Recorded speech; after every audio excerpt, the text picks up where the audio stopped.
तो हमारे जो सहयोगी हैं मधुरेंद्र कुमार, वो इस प्रेस कॉन्फ्रेंस में उस वक्त मौजूद थे। उन्होंने दरअसल ये पूछा कि प्रेस कॉन्फ्रेंस से ठीक पहले याचना नहीं अब रण होगा, आखिर इसके जरिए क्या मैसेज देने की कोशिश है। तो उसके जवाब में दरअसल एयर मार्शल ए.के. भारती भय बिन होए न प्रीत की बात करते हुए रामचरितमानस की उस चौपाई को सुनाते हुए देखे गए। लेकिन इसके अलावा उन्होंने ये कहा कि हम नए मिशन के लिए तैयार हैं। क्या मतलब है इसका, सुनिए। Why they are doing what they are doing, not information is not forthcoming from there. Obviously that is expected, and they would do whatever it takes to assuage their people and minimize whatever information about the damage comes out. Here I would like to clarify, as I said yesterday, our fight is with the terrorists. Our fight is not with the Pakistan military or Pakistan civilians. So that is very clear, and we are very clear in our targeting. So coming to the second part of your question as to what media or what propaganda spin the other side is trying to make out a story. Well, it is for them to answer, and it really is not a military question for us to answer here. We've done our job, we have done what we are expected to do, and that is it. कि इस लड़ाई के details अभी हम share नहीं कर सकते हैं, क्योंकि इसमें काफ़ी कुछ ऑपरेशनल डिटेल्स होंगे। कितने जहाज थे दोनों तरफ से, किस तरह की लड़ाई हुई, these are questions of technical details which we may not be able to share firstly, and which we may not be able to share to explain to you the way it needs to be explained. Suffice to say कि yes, ये एक दूसरी तरह का warfare था, and it is bound to happen. हम लोग पिछली लड़ाई, अगली जो कभी भी लड़ाई होगी, भगवान करे ना हो, लेकिन अभी यदि हुई तो ये पिछली लड़ाई की तरह नहीं होगी। हर एक लड़ाई जो है अलग तरीके से लड़ी जाती है, और टेक्नोलॉजिकल एडवांसमेंट्स हो रहे हैं। हम भी उस एडवांसमेंट्स के हिस्सा हैं, हमारे एडवर्सरीज भी हिस्सा हैं।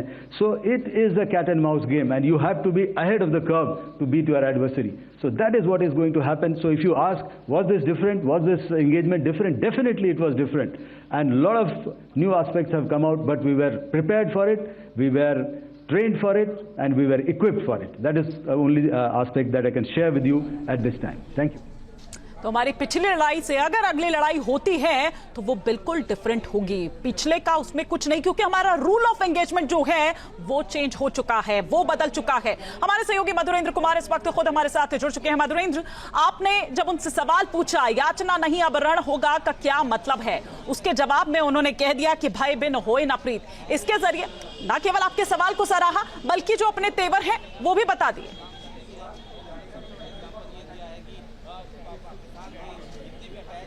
देखिए, दुश्मन के लिए एक लकीर खींचकर भारतीय सेना ने दिखा दिया है कि डिटरेंट ही नहीं क्रिएट है, बल्कि हम जब ऑफेंसिव होते हैं तो दुश्मन को उस भय को दिखाते हैं जो रामचरितमानस में दरअसल भगवान ने सागर को दिखाया था, और हमारा डॉक्ट्रिन वहां से लिया गया है। तो भय भी न हो इतना प्रीत, ये जवाब अपना देकर दरअसल सीधे तौर पर देखें तो भारतीय सेना ने फिर से एक और नया मैसेज दुश्मन के खिलाफ क्रिएट किया।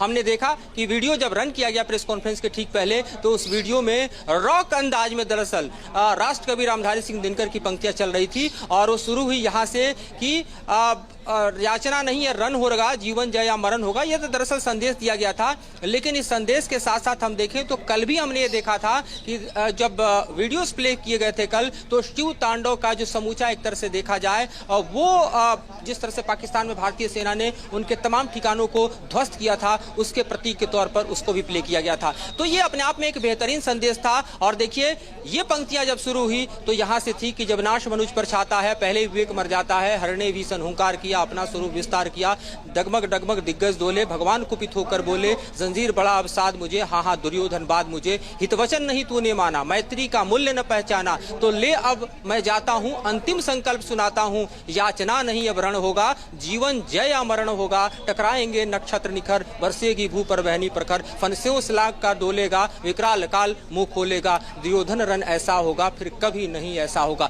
बहुत बड़ी हम कहें कि भारत के काव्यात्मक विश्लेषण का अपने आप में एक समूचा हम कहें कि सागर है रामधारी सिंह दिनकर राष्ट्र कवि की रश्मि रथी। उसमें से कृष्ण की चेतावनी का एक सर्ग लेकर दरअसल हमारी सेनाओं ने फिर से पाकिस्तान को यह संदेश दे दिया कि अब कोई याचना नहीं होगी, अब कोई दरअसल डॉजियर शेयर नहीं होगा, अब सीधे सीधे रन होगा। और यही दरअसल हमने देखा कि ऑपरेशन सिंदूर के दौरान भी सरकार ने यह अपने डॉक्ट्रिन को चेंज करते हुए कहा कि every act of terror will be act of war. तो सीधे तौर पर देखा जाए तो मैसेज बहुत लाउड है, बहुत क्लियर है, बहुत लाउड है, बहुत क्लियर है, क्योंकि यहां पर सीधे तौर पर यह बता दिया गया है कि रूल ऑफ एंगेजमेंट जिसकी बार बार बात हम यहां पर कर रहे हैं वो बदल दिया गया। लेकिन आपने एक और सवाल कहा और देखिए वहां पर दोहा और चौपाई दोनों वहां पर चल रहे थे, आप भी उसी अंदाज में सवाल पूछ रहे थे और वो भी उसी अंदाज में जवाब देते हुए नजर आए। लेकिन जब बात आपने दुर्योधन की तब भी उन्होंने एक जवाब दिया मधुरेंद्र जी।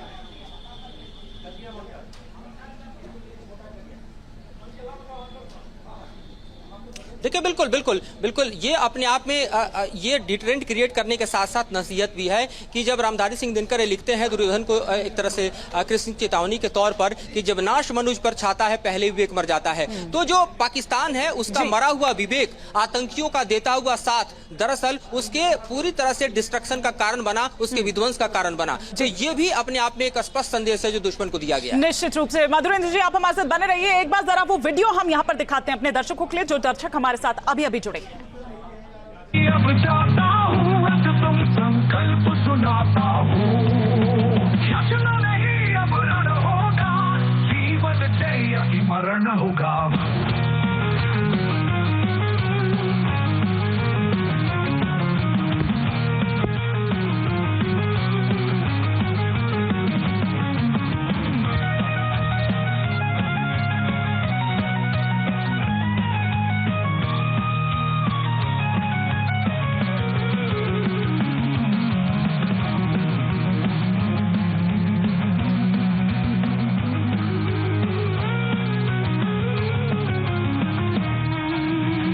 जब नाश मनुज पर छाता है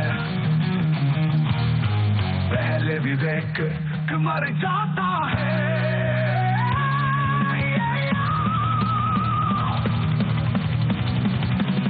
हित वचन नहीं तूने माना, मैत्री का मूल्य न पहचाना, तोले मैं भी अब जाता हूँ, अंतिम संकल्प सुनाता हूँ।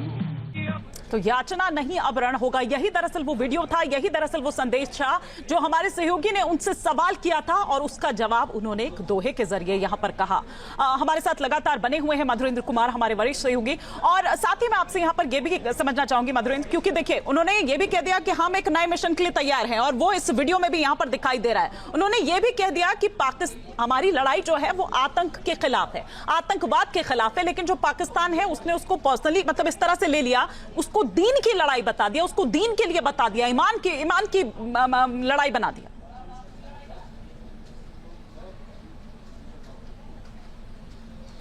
जाहिर तौर पर यह अपने आप में पाकिस्तान को फिर चेतावनी भरे लहजे में संदेश दिया गया कि भारत ने आतंकियों के खिलाफ कार्रवाई की थी, भारत ने किसी सिविलियन या फिर मिलिट्री इंस्टॉलेशन को टारगेट नहीं किया था, लेकिन जिस तरह से आतंकियों के कवच बनकर आतंकियों के साथ में पाकिस्तान की आर्मी खड़ी हुई और उसने भारत के ऊपर पलटवार किया, ऐसे में प्रतिकार जरूरी था। और जब भारत ने प्रतिकार किया तो एक दो नहीं बल्कि 11 एयरबेस पाकिस्तान के उड़ते नजर आए, उसका समूचा मिलिट्री इंस्टॉलमेंट ध्वस्त होता नजर आया, उसका एयर डिफेंस सिस्टम तार तार हो गया। और इतना ही नहीं, मैंने दूसरे सवाल में यह भी पूछा कि जो एक हाइप था, एक ओवररेटेड जो था टर्किश ड्रोन, जो कि हाइब्रिड वॉरफेयर में देखा जाए तो दुनिया भर में छाया हुआ था, उस ड्रोन की जो छवि थी उसको भी भारतीय सेना ने ऐसा धूमिल किया है कि दुनिया देख रही है कि टर्किश ड्रोन कैसे धुआं धुआं हो गए। उसके जवाब में भी उन्होंने कहा कि टर्किश तो था ही, उसके अलावा कुछ और कंट्रीज के ड्रोन भी आजमा कर देख लिया दुश्मन ने, पाकिस्तान ने, लेकिन हमारा एयर डिफेंस सिस्टम, हमारा एंटी ग्रिड सिस्टम और हमारा एंटी ड्रोन सिस्टम